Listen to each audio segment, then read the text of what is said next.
Bismillahirrahmanirrahim. Alhamdulillahi Rabbil Alamin. Wassalatu wassalamu ala Rasulillah wa ala alihi wa sahbihi ajma'in. Assalamualaikum warahmatullahi wabarakatuh. Una purihin natin ang Allah subhanahu wa ta'ala at pasalamatan at naway ang biyaya at kapayapaan ay bigay niya sa huling propeta Muhammad sallallahu alaihi wasallam, sa kanyang pamilya, sa kanyang mga kasamahan at sa lahat ng tao na tumatahak sa tuwid na landas hanggang sa huling araw. So dito na tayo huminto sa Al-Hadithu Al-Thalith wal-Ishrun. Al-Hadithu Al-Thalith wal-Ishrun. So pang 23 na tayo na hadith. Inshallah natapos na, bago lang natin natapos o nung nakaraan natapos natin ang hadith number 22. Ngayon naman ay kukunin natin ang hadith number 23 mula sa mga hadith na nalikom ng ating isang dakilang imam na si Imam An-Nawawi rahimahullah. Sabi nalikom niya dito sa pang 23 hadith at babasahin natin ang hadith na ito. Sabi niya, An Abi Malikin, mula kay Abi Malik, Al-Harithi bin Asim Al-Ash'ari radiyallahu anhu qala. So inshallah, kukunin natin ang translation nito. Inshallah, i-translate natin dahan-dahan. Pero ang paliwanag nito ay inshallah nandito sa baba.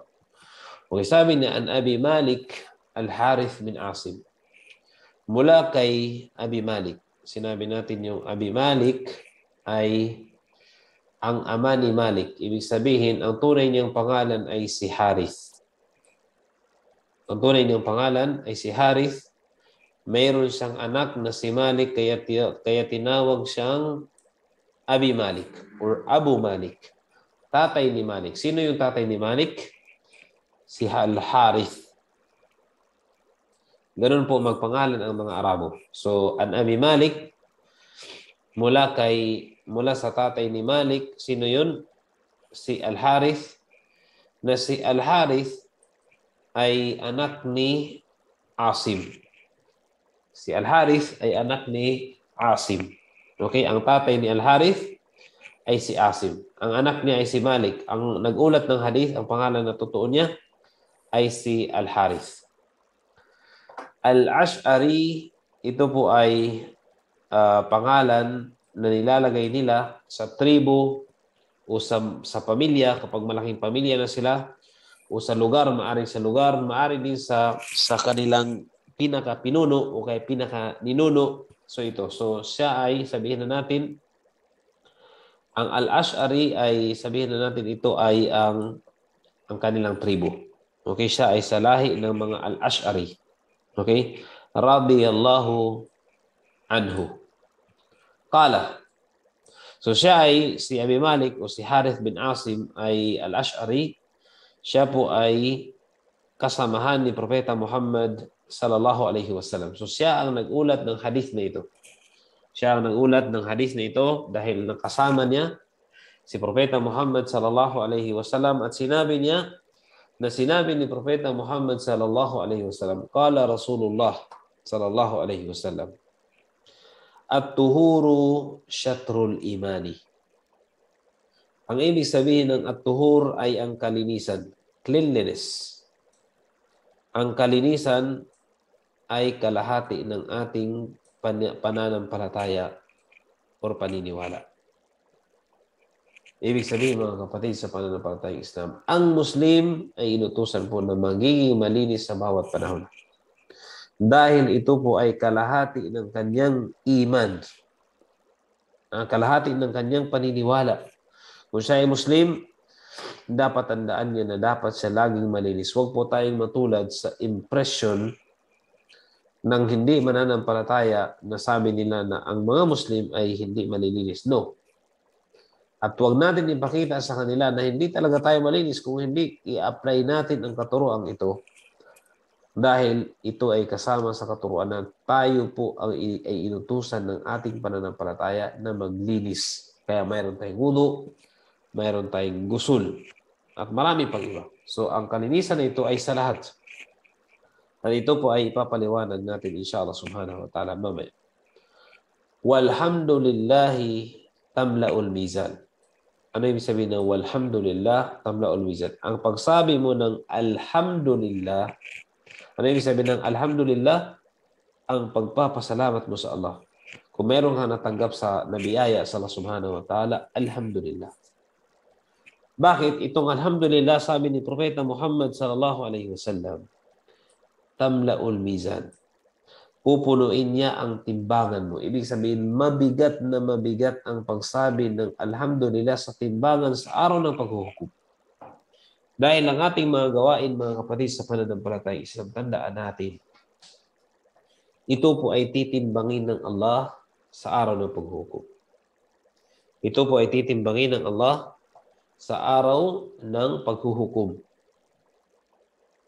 So ngayon, isa sa mga makapagpupuno nito, makapagbibigay ng sobrang bigat ng ating timbangan, ng ating mga gawain. Kapag mabigat ang ating timbangan ng gawain sa kabutihan, inshallah tayo po ay kandidato papunta ng paraiso. Kaya magsabi tayo lagi ng alhamdulillah sa bawat pagkakataon, kahit ang problema. Kahit ang problema, pwede natin sabihin alhamdulillah. Bakit? Dahil ang problema, mga kapatid, sa pananampalatayang Islam, nagkaka-reward ka dito. Sa pamamagitan ng pagtitiis mo, nagkakaroon ka ng reward. At ang reward na ito, ipapasalamat mo sa Allah o hindi? Ipapasalamat mo. Alhamdulillah. Alhamdulillah. Ya Allah, pagsubok. Alhamdulillah. Magtiis ako kasi mayroong reward. Alhamdulillah. Naka-attend ako ng klase. Alhamdulillah. Natuto ako. Alhamdulillah. Binigyan mo ako ng mabuting pamilya, ng mabuting anak, ng mabuting alhamdulillah. Binigyan mo ako ng pagsubok sa aking mga alhamdulillah pa rin. Sa aking asawa, alhamdulillah pa rin. Dahil itong alhamdulillah ay pagpapasalamat po sa Allah sa lahat ng pagkakataon. At inshallah ito ay tatalakayin din natin. Wa subhanallah, tandaan natin ang alhamdulillah ay pinupuno niya ang ating timbangan. Tamla al-mizan. Tamla. Ibig sabihin ng tamla ay pupunuin niya ang timbangan natin. Mabigat na mabigat ito sa timbangan ng Allah subhanahu wa ta'ala sa araw ng paghukom. Wa subhanallah walhamdulillahi tamlaan. Tamlaan. Ma o tamla'u ma bayna as-sama'i wal ard. Tandaan natin ang subhanallah walhamdulillah tamlaani o tamla'u ma bayna as-sama'i wal ard. So sinabi natin ang alhamdulillah ay pinupuno niya ang alin? Ang timbangan sa araw ng paghukom. Pero kapag pinasama mo ang subhanallah at alhamdulillah, sabi ni Propeta Muhammad sallallahu alaihi wasallam, pupunuin nilang dalawa. Pupunuin nilang dalawa o pupunuin ng subhanallah at alhamdulillah ang pagitan ng kalangitan at kalupaan. Allahu Akbar. Gaano kalawak ang kalangitan at kalupaan? Bainas samai wal ardi. Napakalawak, mga kapatid. Hindi natin alam kung gaano kalawak ang pagitan ng langit at lupa. Hindi natin sinasabi yung langit na nakikita natin, mga kapatid. Ang langit na tinutukoy sa Islam, anumang nasa itaas ng mundo natin. Yun po ang ibig sabihin ng langit. So ang subhanallah at ang alhamdulillah, ito po ay magpupuno sa pagitan, ibig sabihin, ang gantimpala nito, ang pagsasabi mo ng subhanallah walhamdulillah, ay pinupuno niya ang anumang nasa pagitan ng kalangitan at kalupaan. Ganun po kadakila ang pagsabi natin ng subhanallah walhamdulillah. Ngayon, anong ibig sabihin ng subhanallah? Ito ay kukunin natin kung ano ibig sabihin ng subhanallah, pero sa kabuuan ng literal na meaning. Pag sinabi mo subhanallah, tinanggal mo sa kanya ang lahat ng mga kakulangan. Pag sinabi mo subhanallah, ya Allah, you are perfect. Parang sinabi mo. Wala kang kakulangan. Wala kang pagkukulang. You are perfect, ya Allah. Subhanallah. Pag sinabi mo, alhamdulillah, oh Allah, nagpapasalamat ako sa iyo. So sa ganitong pagsasabi, ito po ay mga uri ng dhikr. Pag sinabi natin dhikr, pag-alala mo sa iyong Panginoon.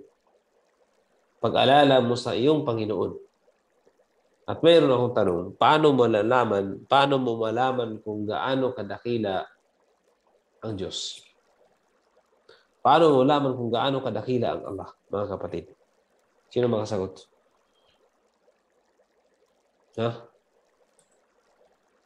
Sino makasagot? Kung paano malaman gaano kadakila ang Diyos, ang Allah subhanahu wa ta'ala? Ha? Sister Mariam?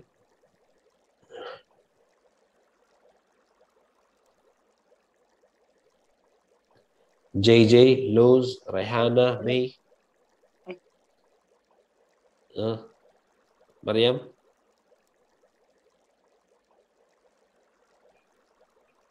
Walang sumagot. Hello po. Yes po. Hindi po ako sigurado, Ustad, pero sa pag-aaral po. Masya Allah. Barakallahu fiik. Maalaman mo ito sa pag-aaral. Tama. Pero mayroon pa.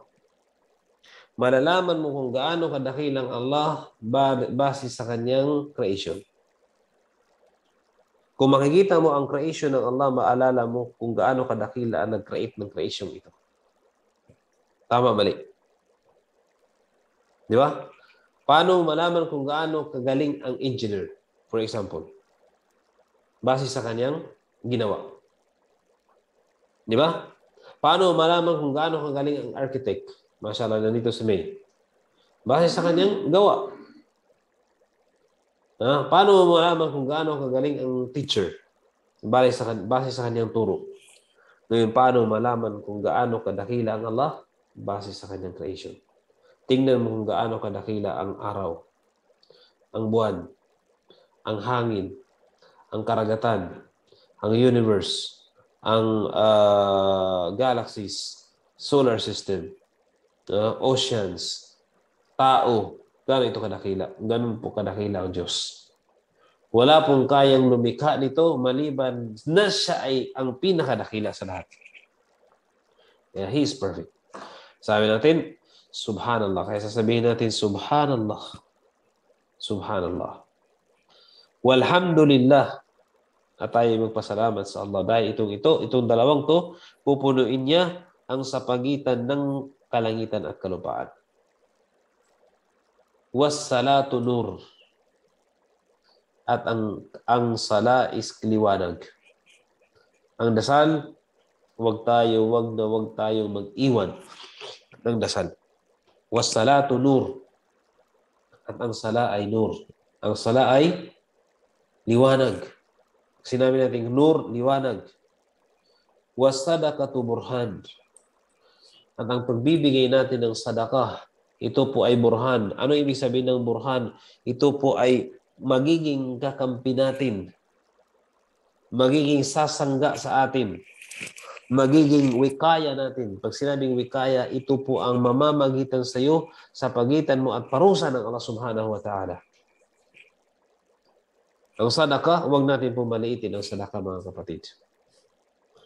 Ang sadaqah, ito po ay mamamagitan maaring sa lahat ng pinsala na darating sa iyo. Maging anumang uri ng pinsala, sakit, magiging ito man ay aksidente, magiging ito man ay problema sa pamilya, ito po ang sadaqah po, ito po ay magiging protection mo. Magiging kakampi mo, lalong-lalo na sa kabilang buhay. Lalong-lalo na sa kabilang buhay. Wasabru diyaun. At ang pagtitiis, ito po ay liwanag. Ano pagkakaiba dito ng nur at sa liwanag? Sinabi natin ang nur, ito po ay liwanag na kinukuha sa isang bagay. Halimbawa, ang buwan, mayroon po siyang nur, pero hindi siya diya. Ang ibig sabihin ng mayroon siyang nur, mayroon po siyang liwanag na kinuha mula sa araw. Okay, kaya mayroon siyang liwanag. Ito yung nur. Ngayon, ang sabar ay diya. Liwanag siya na sa sarili niya dahil ang pagtitiis, mga kapatid, sa pananampalatayang Islam, sa sarili ng pagtitiis ay meron pong liwanag. Kapag isang tao matiisin, malalampasan niya lahat. Wala namang ibang solusyon sa mga problema natin kung hindi ang pagtitiis. May problema ka sa pera, magtiis ka. May problema ka sa pamilya, magtiis ka. Walang ibang solusyon kung hindi ang pagtitiis. Di ba? Mayroon bang ibang solusyon? Magtiis ka at gumawa ka ng tawag dyan, gumawa ka ng action para masolusyonan mo at samahan mo ito ng pagtitiis. Okay? Dahil ito ay mayroong diya, mayroong itong liwanag sa sarili mo. Sabi nga ng isang imam, tandaan niyo ito, sabi ng isang imam. Lagi ko itong binabanggit siguro sa iba na hindi pa nakarinig. Maalala nila at yung iba, maalala sa mga nakarinig at yung iba naman, ito ay makuha nila bilang isang kaalaman. Sabi ng isang mga maalam sa Islam, sabi niya na ang isang tao, sabi niya, mayroong tatlong paraan upang magiging masaya siya dito sa mundo, lalong-lalo na sa kabilang buhay. Sabi niya, ida u'tiya syakar. Kapag siya ay biniyayaan, siya po ay nagpapasalamat sa Allah. Ano sinasabi niya? Yun na yun. Alhamdulillah, alhamdulillah, alhamdulillah, alhamdulillah. Yun po ang ginagawa niya. So, kapag siya ay nakatanggap ng biyaya, anong ginagawa niya? Nagpapasalamat siya sa Allah. O Allah, salamat sa biyaya na ibinigay mo sa akin. O Allah, salamat sa trabaho na ibinigay mo sa akin, sa kayamanan na ibinigay mo sa akin, sa pamilya na ibinigay mo sa akin. Alhamdulillah. Yun ay biyaya. So, yun po ang gagawin niya. So, sabi ng isang alim, kapag ikaw ay isang tao mapagpasalamat sa binigay sa iyo ng Allah na biyaya, وَإِذَا ابْتُلِيَ الصَّبْرُ, kapag ikaw naman ay sinubukan ng Allah, ikaw ay nagtitiis. At ang pagtitiis ay kailangan. Kakambal ng buhay natin dito sa mundo ay problema. At walang ibang solusyon ng problema kung hindi ang magtiis. Magtiis ka sa trabaho mo, magtiis ka sa panahon, magtiis ka sa pag-aaral, magtitiis ka sa sala, magtiis ka minsan sa sarili mo mismo, hindi mo maintindihan bakit galit ka, bakit ano ka, magtiis ka minsan sa pamilya mo, sa anak mo, sa Allahu Akbar. Marami kang dapat pagtiisan. Kaya sinabi ng isang sheikh na yun, kapag ikaw naman ay sinubukan, magtiis ka. Pagkatapos, kapag ikaw ay nagkasala, dahil tayo, ang buhay natin dito ay hindi po tayo makakaligtas sa kasalanan. Hindi po tayo makakaligtas sa kasalanan kapag tayo ay nandito, buhay pa. Araw at gabi, nagkakasala tayo. Every segundo, maari, every minuto, every hour, nagkakasala po tayo. Kaya anong gagawin natin kapag nagkasala tayo? Hiling tayo ng tawad sa Kanya. Humiling tayo ng tawad sa Kanya. Ya Allah, patawarin mo ako. Inni dhalamtu nafsi dhulman kathira. Wala yaghfiru dhunuba illa ant. Pagfirli. Sabihin mo, oh Allah, ako ay nakagawa ng napakaraming kasalanan. Ito ay kapag humiling tayo ng kapatawaran sa Allah, mga kapatid, isa sa paraan upang tanggapin ng Allah ang ating paghiling ng tawad ay i'tiraf. Ano ibig sabihin ng i'tiraf? Angkinin mo at kailangan ilagay mo na talagang alam mo na ikaw ay nagkasala. Kasi merong iba, nagkasala sila, hindi nila tinatanggap na nagkasala sila. Di ba? Ay hindi yun. Hindi yung kailangan ng Islam. Tayo, kapag nagkasala tayo, aminin natin, oh Allah, nagkasala ako. Napakarami akong kasalanan. Nagkasala ako ng ganito. Huwag natin ikumpisan ito. Wala pong kumpisan sa Islam. Hindi po natin ito pagsasabi kanino man. Ang kasalanan natin sa atin, sa pagitan natin at sa pagitan ng Allah. Hindi po kaninong brother, kaninong pare. Hindi po. Wala pong kumpisan sa Islam. A'udhu billah. Ito po ay wala. Kasi yung pinagsasabihan mo ng kasalanan mo, i-chismis ka lang yan. Kaya gagawin mo, itago mo ito sa sarili mo. At wag mong gawin, ulitin. Ito ay hilingin mo sa Allah subhanahu wa ta'ala, ya Allah, nagkasala ko ng napakaraming kasalanan. Wag mo nang ulitin, hindi ko na uulitin ito. Walang magpapatawad sa akin ng aking mga kasalanan maliban sa iyo. Walang maglilinis sa akin ng kasalanan maliban sa iyo. O Allah, patawarin mo ako. Ganun po tayo hihiling ng tawad sa Kanya. So, ang buhay natin dito sa mundo ay tumatakbo lamang sa tatlong ito. Bibigyan ka ng biyaya, anong gagawin mo? Magpasalamat. Bibigyan ka ng pagsubok, anong gagawin mo? Magtiis. Magkakasala ka, ikaw ay humiling ng tawad sa Allah. Sa tatlong ito, sabi ng isang syekh na yun, kapag nagawa mo itong tatlo na ito, ikaw ang pinakakampante, pinakakontento, pinakamasayang tao dito sa mundo. Allahu Akbar. Ganun po mga kapatid sa pananampalatayang Islam. So balik tayo. Wasabro diya'un. At ang sabar ay diya. Ito pa ay liwanag. Wal Qur'anu hujjatun laka aw alayka.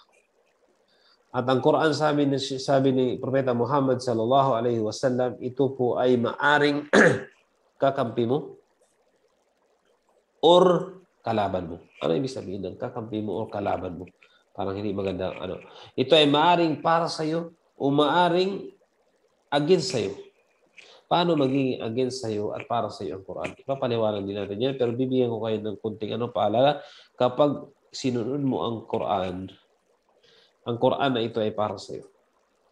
Pero kapag sinuway mo ang anumang utos ng Allah sa Quran, anuman ang impormasyon, hindi mo pininiwalaan, ito ay sa kabilang buhay magiging laban sa iyo. Ibig sabihin ng pag-a-apply ng Quran, ito ay magiging kakampi mo sa kabilang buhay. Ito ang magiging proteksyon mo rin sa kabilang buhay. Ito ang sasagot. I mean, siya ang magiging parang shield ng isang tao doon sa kabilang buhay. Katulad ng sadaqah. Pero kapag hindi natin in-apply ang Quran, hindi natin binasa, ito po ay magiging laban sa atin dahil dumating sa atin ang Quran. Hindi natin binasa, hindi natin in-apply, hindi natin pinag-aralan. Ano ang gagawin nito? Ito ay laban sa atin. Ito ay magiging laban sa atin sa Yawmul Qiyamah, sa araw ng paghukom. Kaya tayo ang pumili kung anong gusto natin, mga kapatid, sa pananampalatayang Islam. Tapos sabi ni Propeta Muhammad sallallahu kullun nasi yagdu.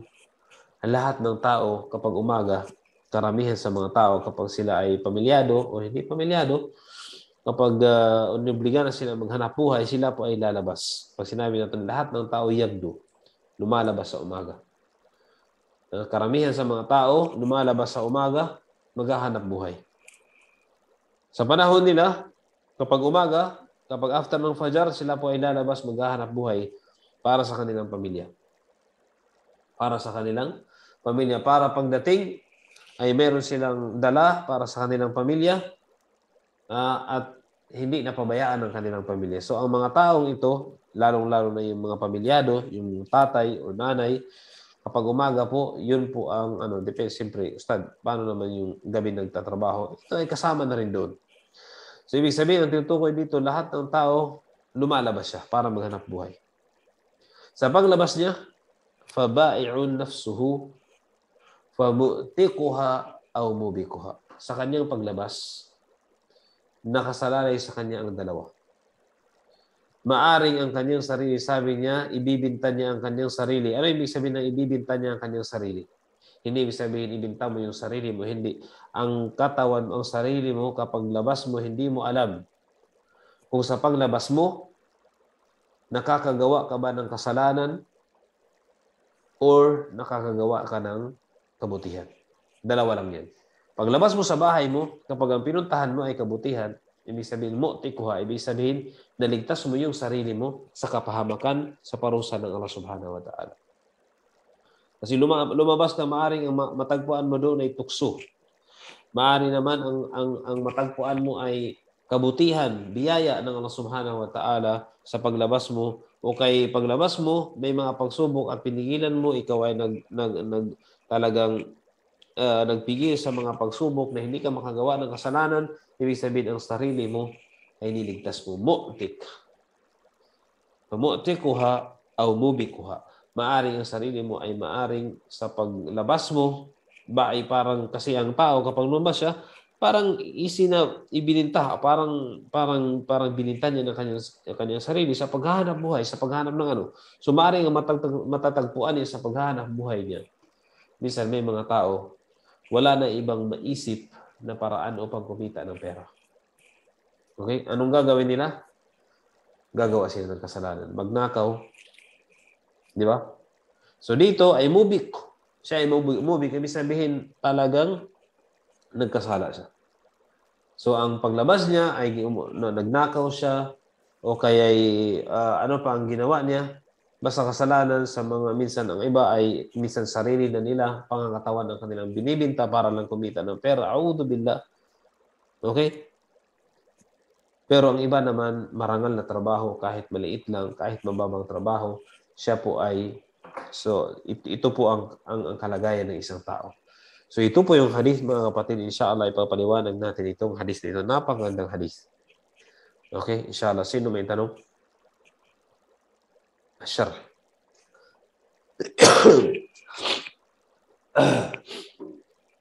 Inshallah, medyo ano pa yung boses ko eh. Bismillah. Okay. Malinaw rin mga boses ko kahit ano? O barado? Malinaw naman po, Ustad. Alhamdulillah. Alhamdulillah. Okay. Okay, syarh. Anong ibig sabihin ng syarh ay paliwanag ng hadith.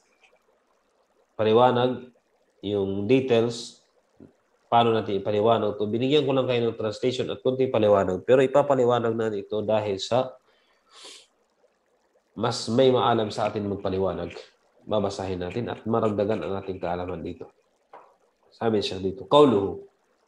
So sinabi ni Propeta Muhammad sallallahu alaihi wasallam, at-tuhuru syatrul iman. Ano ibig sabihin ng tuhur? Cleanliness. Ang kalinisan. Syatr, kalahati. Pag sinabi natin ng syatr, ay kalahati. Al-imano, alam natin yung ibig sabihin ng iman. Wadhalika ng iman yakununa takhliyatun wa tahliyah. Okay? Ang iman, alam natin ang iman, ito po ay ang ating paniniwala na ang kasama, ang kalahati ng ating paniniwala ay ang kalinisan. Okay? Wadhalika ng iman, kama yakuluna takhliyah wa tahliyah. Ang iman ay dalawa po. Sabi ng iba sa mga scholars natin, takhliyah. Pag sinabi ng takhliyah, ay tinatanggal mo ang anumang dumi. Panglabas man o pangloob. Pag sinabi natin takhliyah, tinatanggal mo anuman ang dumi, ginagawa mo siyang malinis sa anumang dumi. Ang tahliyah naman ay nilalagay mo anuman ang mabuti. Okay? Anuman ang malinis. Anuman ang mabuti. Katulad yan halimbawa sa isang babae.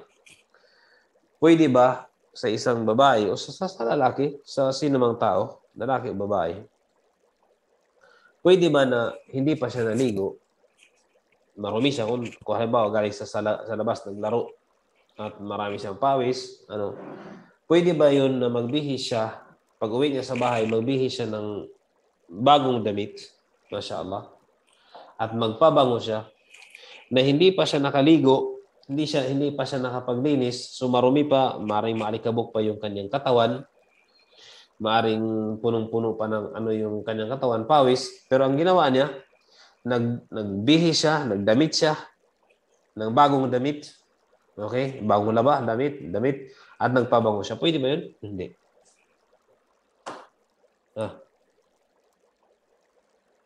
Pwede yun, Sister Mariam, JJ, Luz, Rihanna, May?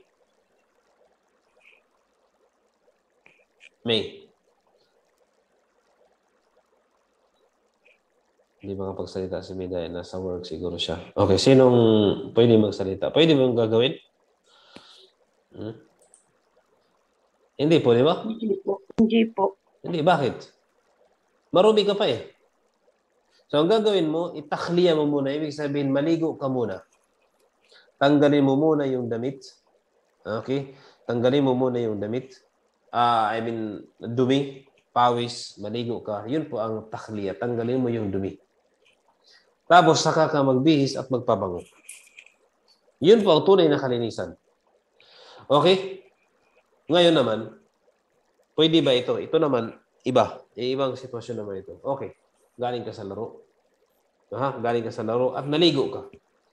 Nagawa ka ng takhliya. Okay? Nagawa ka ng takhliya. Nilinis mo ang katawan mo, ang sarili mo, naligo ka. Pero ang binalik mong sinuot ay yung pinagpawisan mo. Pwede rin ba yun? Yung damit na sinuot mo ulit, Hindi din po, Ustad. hindi rin pwede, di ba? So, hindi, yun ang ibig sabihin ng takhliya, tinanggal mo, pero hindi mo, nagpabango ka, naligo ka na, pero ang binalik mo ulit na damit ay yung ginamit mo nung ikaw ay naglaro. Puno ng alikabok, puno ng pawis. So, hindi pwede. So, sa Islam ay ganun po mga kapatid. Ang Islam ay nagtuturo po ng kalinisan, pangloob, panglabas man, na ano. So, ang takhliya, ang ibig sabihin, sabi ng mga ulama natin, ang takhliya, ito po ay sa pamamagitan ng paggawa mo o paglilinis mo. Paano ito? Sa pangangatawan. Kung sa pangangatawan natin, katulad ng in-explain natin kanina, ang takhliya at tahliya. Kung sa religious point of view, sa ating katuruan sa Islam, ang ibig sabihin ng takhliya ay lilinisin mo rin o pangloob spiritually, pangloob lilinisin mo ang iyong sarili. Saan? Sa kasalanan. Linisin mo ang iyong sarili sa kasalanan katulad nung kanina, ikaw ay naglaro tapos gusto mo magbihis o maglinis o ang gagawin mo ay maglinis ka muna tapos magsuot ka ng damit. Hindi pwede yung magsuot ka ng bagong damit, hindi ka pa nakapaglinis. Ganun din ito mga kapatid sa pananampalataya Islam. Gusto mo maging mabango, maging malinis sa harapan ng Allah Subhanahu wa Ta'ala, linisin muna natin ang ating kasalanan sa pamamagitan ng paghingi natin ng tawad sa Kanya, pag-iwas natin sa mga pinagbabawal niya, hindi natin pag-ulit sa mga nagawa nating kasalanan. Yun po ang ibig sabihin ng takhliya. Linisin natin ang ating sarili muna. Pagkatapos, malinis ng ating sarili, ang tahliya naman ay gumawa na tayo ng kabutihan. Pwede ba yun halimbawa, ang isang tao, gumagawa siya ng kasalanan. Halimbawa, ganitong kasalanan ginawa niya. Adultery. Malaking kasalanan yun. At ang Allah lang nakakaalam kung paano siya parusahan. Nakagawa ang isang tao ng adultery. Pwede bang gagawa siya ng adultery tapos nagsasala rin siya? Pwede ba yun? Hindi. Gumagawa siya ng kasalanan tapos nagsasala siya? Hindi. Kailangan iwasan mo muna yung kasalanan para matanggap yung sala mo. Okay? Para matanggap yung sala mo, para maging malinis ka, para maging mabuti ka sa Allah Subhanahu wa Ta'ala. So yun po ang ibig sabihin mga kapatid sa pananampalataya Islam. So, ang gagawin mo kaya nga hindi ka pwede, sabi niya, ang takhliya, spiritually ito yung paghingi mo ng tawad sa Allah. Yun yung paglilinis mo sa mga kasalanan mo. Ang pabango mo naman, ito yung tahliya. Ang pabango, ibig sabihin ito na yung gagawin mo mga kabutihan para sa sarili mo, para ialay mo sa Allah Subhanahu wa Ta'ala. Ito yung tahliya. Okay? So, ganun po. Kaya sabi ng mga scholars, hindi ka pwedeng magpabango na hindi ka pa malinis. Pwede ba yun? Hindi ka pwedeng magpabango na hindi ka pa malinis. Halimbawa, ikaw ay galing sa laro. Tapos, hindi ka pa nakapagbihis, hindi ka pa naligo, nagpabango ka. Hindi pwede. Mas lalong babaho na hindi mo maintindihan ang amoy mo. Di ba? Siguro, walang nakasubok ito sa atin. Iwan ko, sa iba siguro nakasubok sila. Hindi pa sila nakapagbihis pero nagpabango na sila. Hindi kaya ng amoy. At kung mabango, kahit pa mabango yung pabango mo, pero ang resulta nito, kalaunan ay masangsang na amoy na hindi mo maunawaan, na hindi mo maintindihan. Okay? So, kailangan maligo muna bago, o maglinis muna bago mag-ano. Ganon din sa ating spiritual na bagay, na gawain. Maglinis muna, mag-add ng kasalanan, at tayo ay gagawa ng kabutihan sa Allah Subhanahu wa Ta'ala. Sabi niya, فَوَجْهُ كَوْنُهُ الطُّهُورِ شَطْرُ الْإِيمَانِ. Ang tinutukoy ang tinutukoy ng Propeta Muhammad SAW na ang kalinisan ay kalahati ng ating iman.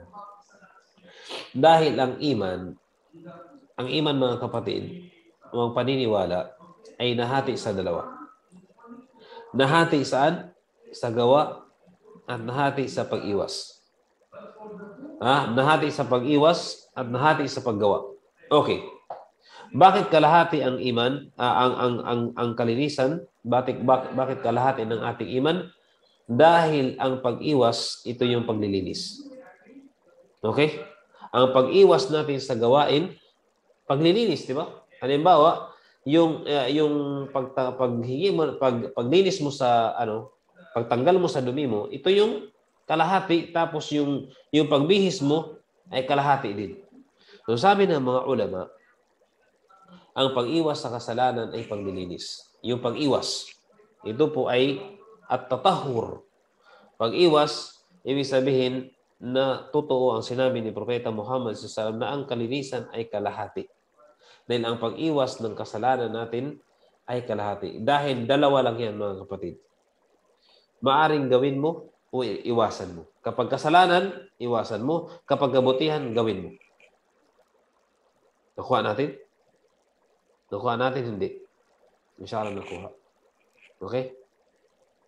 Tapos, faqawluhu sallallahu alayhi wa sallam, syatrul iman. Qila fi ma'na at-takhalli anil isyraki lianna syirka billahi najasatun kama qala.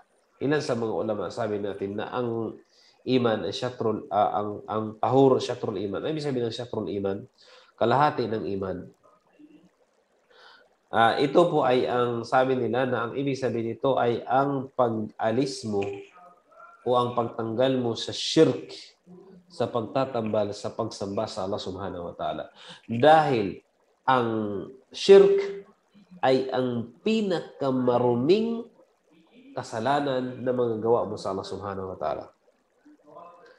Ang pinakamaruming kasalanan, pinakamalaking kasalanan, at pinakadakilang kasalanan na hindi papatawarin ng Allah ay ang shirk. Ano yun? Ang sasamba ka ng maliban sa Allah. So tanggalin mo ito. Itong shirk na ito. Dahil sabi ng Allah subhanahu wa ta'ala, innamal musyrikuna najas. Tunay na ang mga hindi mananampalataya sa Kanya ay mga marumi. Najas. Palihada ka ng tuhur syatrul iman, kaya ang kalinisan ay kalahati ng iman dahil inna ma'nahu anna tuhur lis-salati syatrul iman lianna sa imanun wala tatimmu illa bituhur lakin al-ma'na al-awwal ahsan. So sabi din naman ng mga scholars na ang kalinisan ito ay kinukunik din nila sa salah. Dahil daw ang salah, sabi niya, ito ay kalahati, dito ay nagwuwudu tayo. Dahil hindi po matanggap ang ating salah kapag hindi tayo nagwudu or hindi tayo naggusol. Hindi tayo nagwudu o hindi tayo naggusol. Pero ganun pa man, na ang kalinisan, tandaan natin, kalinisan ito sa katawan, kalinisan spiritually, ito po ay kalahati ng ating pananampalataya. Kalahati ng ating pananampalataya. Next. Sabi ni Propeta Muhammad sallallahu alaihi wasallam, walhamdulillahi tamla'ul mizan. Walhamdulillah tamla'ul mizana. At ang pagsabi mo ng alhamdulillah ay pinupuno nito ang alin? Ang mizan. Ano ibig sabihin ng mizan? Timbangan sa araw ng paghuhukom. Yani qawlu qail alhamdulillahi yamtali al-mizana biha o mizan alladhi yuzanu biha al-a'mal. Ang pagsabi mo ng alhamdulillah, pupunuin yung timbangan ng timbangan na gagamitin sa pagtimbang ng mga gawain mo sa araw ng paghuhukom. Dahil mga kapatid, tandaan natin na sa araw ng paghuhukom, titimbangin po ang ating gawain. So, kung isa sa mga makapagbibigat ng ating mabuting gawa sa araw ng paghuhukom ay pagsasabi mo ng alin? Alhamdulillah, dahil bibigatan niya, pupunuin niya anuman ang nasa timbangan mo. Okay? Dahil sabi ng Allah subhanahu wa ta'ala, وَنَضَعُ الْمَوَازِينَ الْقِسْطَ لِيَوْمِ الْقِيَامَةِ وَنَضَعُ الْمَوَازِينَ الْقِسْطَ لِيَوْمِ الْقِيَامَةِ فَلَا تُظْلَمُ نَفْسٌ شَيْئًا Wa in kana mithqala habatin min khardalin atayna biha wa kafa bina hasibin. Subhanallah. Sabi ng Allah subhanahu wa ta'ala, wa nada'ul mawazin, at ilalagay namin ang mga timbangan na yung timbangan na ito ay punong-puno ng hustisya. Ibig sabihin, hindi mo pwedeng maloko ang timbangan ito. Mawazin al-qist. Pag sinabi natin ng mawazin al-qist, ibig sabihin timbangan na hindi pwedeng maloko kung hindi katarungan at hustisya ang ititimbangin dito. Walang ni isang bagay o pandaraya na mangyari sa timbangan ito. Saan ito mangyayari? Sa araw ng paghukom. Sabi ng Allah, fala tudlamu nafsun shay'a. Wala ni isang tao na makakaranas ng injustice ng walang katarungan doon sa araw ng paghukom dahil titimbangin ito. Gawain. Sabi ng Allah, wa in kana mithqala habbah. Kahit pa yung pinakamaliit na gawain mo, titimbangin doon. Khardalin atayna biha. So kahit pa yung gawain mo na napakaiksi, napakaliit, na kung saan halos wala na sa hindi mo na maalala at ang bigat nito ay napakagaan, ito ay ilalagay pa rin at titimbangin pa rin doon sa timbangan na ito. Wakafa bina hasibin. At sapat na ang Allah subhanahu wa ta'ala na maghusga sa ating mga gawain. Subhanallah mga kapatid. Ganito po ka-just ang Allah sa araw ng paghukom. Nakagawa ka ng kabutihan napakaliit, titimbangin ito. At ibibigay sa iyo ang reward sa anumang biyaya na dapat mo matanggap sa maliit na nagawa mong kabutihan. Pero, ganoon din ang kasalanan, napakaliit man ito rin ay titimbangin at makikita mo rin sa araw ng paghukom. Subhanallah. Ganoon po mga kapatid. So ito po yung alhamdulillah. Tapos, wa subhanallahi walhamdulillahi tamlaani aw tamla'u. Tamlaani aw tamla'u. So ang subhanallah at alhamdulillah, sabi niya itong dalawang ito o itong pinagsamang salitang to ay pupunuin niya mamaya, sabihin natin, pupunuin niya ang sa pagitan ng kalangitan at kalupaan. Okay, sabi dito, bakit tamlaani o tamlao? Ito po ay duda ng isang narrator kung ang sinabi ba ni Propeta Muhammad SAW ay tamlaani or tamlao. Ganun po sila ka-specific. Kung mayroon silang ano po nila kung ano talaga ang sinabi ni Propeta Muhammad SAW. Tamlaani ma bayna as-sama'i ay qala tamla'u ma bayna as-sama'i wal ard wal ma'na la yakhtalif. Walakin lihirs ar-ruwati ala tahrir al-alfad ya'tu bimithli hada.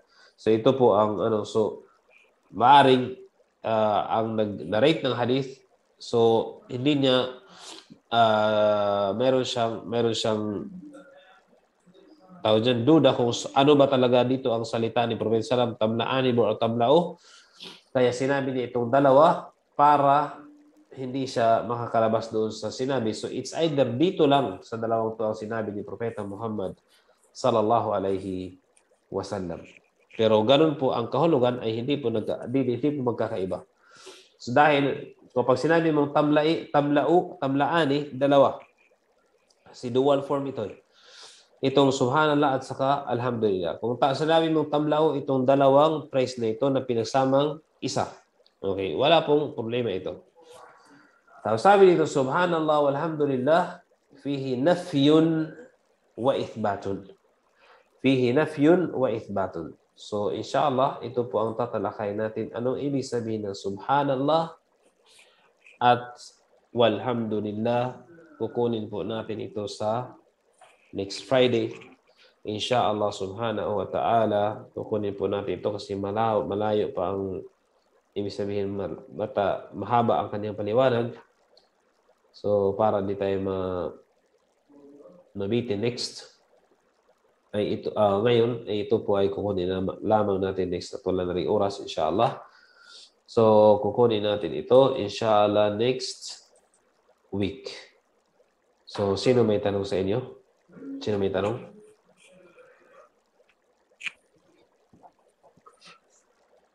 Walang tanong?